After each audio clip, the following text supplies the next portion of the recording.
સમાચારો વિગતવાર જોઈએ. ઉત્તરાયણનું પર્વ આવતીકાલે અને બીઆરટીએસના પૈડા રોકાઈ જશે. મકર સંક્રાંતિનો દિવસ અને સુરતમાં બીઆરટીએસ બસ નહીં દોડે. આવતીકાલે શહેરની 367 બીઆરટીએસ બસ બંધ રાખવામાં આવશે. 15 જાન્યુઆરીએ 70% જેટલી બસ પર કાપ મુકાયો છે. તો બીઆરટીએસ બસ કોરિડોરમાં લોકો પતંગ જગાવતા હોવાથી આ નિર્ણય લેવામાં આવ્યો છે. શહેરમાં દોડતી સિટી બસમાં પણ કાપ મૂકવામાં આવશે. તો 14 જાન્યુઆરીએ 30%, તો 15 જાન્યુઆરીએ માત્ર 50% સિટી બસ જ તમને રસ્તાઓ પર દોડતી દેખાશે. શહેરીજનો અકસ્માતનો ભોગ ન બને એ માટે તંત્રએ આ નિર્ણય લીધો છે.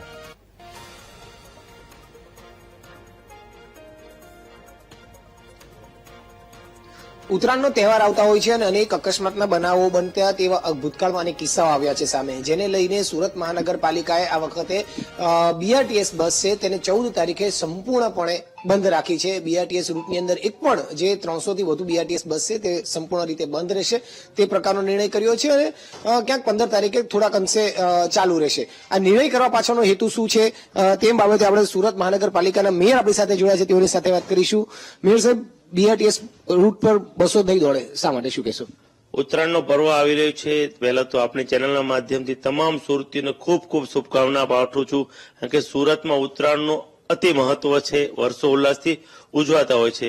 સાથે સાથે આપણી ચેનલના માધ્યમથી એક અપીલ પણ કરું છું કે તમે 14 અને 15 તારીખે ટુ વ્હીલ જ્યારે પણ યુઝ કરો ત્યારે સેફટી ગાર્ડ યુઝ કરી અને ગાડી સદંતર ધીમી ચલાવો.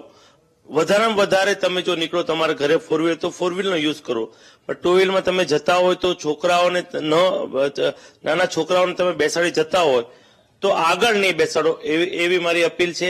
છેલ્લા 2 વર્ષથી સુરત મહાનગરપાલિકા દ્વારા બીઆરટીએસ રૂટમાં અમુક રૂટો અમે બંધ રાખીએ છીએ, કારણ કે અમુક સુરતીઓ ઘણીવાર બીઆરટીએસની વચ્ચે પતંગ ચગાવતા હોય છે.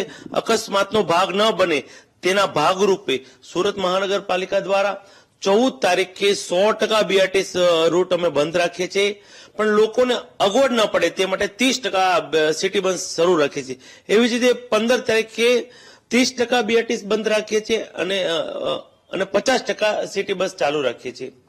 હું તમામ સુરતીઓને અપીલ કરું છું કે તમે તમારા ગંતવ્ય સ્થાને પહોંચી જાઓ સવારે વહેલા, અને વધારેમાં વધારે તમે જો ટુ વ્હીલ લઈને જયારે ઉપયોગ કરો ત્યારે અચૂક મારી નમ્ર અપીલ છે કે સેફટી ગાર્ડ અને ગાડી સદંતર ધીમી ચલાવો, એવી અપીલ કરું છું. બીજું, આ બાબતને ધ્યાને રાખીને આપણે જે ફ્લાયઓવર બ્રિજ છે એને પણ કઈ રીતે નિર્ણય લીધો છે? ખાસ કરીને તો ફ્લાયઓવર બ્રિજમાં સદંતર અમારે ટુ વ્હીલ માટે તો સદંતર બંધ જ રાખીએ છીએ, છતાં પણ અમુક લોકો પોલીસ હોય છે તો પણ ઝઘડો કરીને ટુ વ્હીલ પર બ્રિજ ચડવા જતા હોય છે. હું તમામ સુરતીઓને નમ્ર અપીલ કરું છું કે 14 અને 15 તારીખે સદંતર ઓવરબ્રિજનો આપણે ઉપયોગ નહીં કરીએ.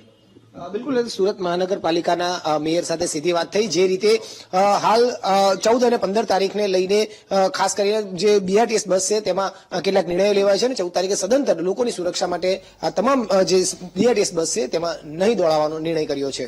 કેમેરામેન દેવેશ સોલંકી સાથે ધ્રુવ સોમપુરા, વીટીવી ન્યૂઝ, સુરત.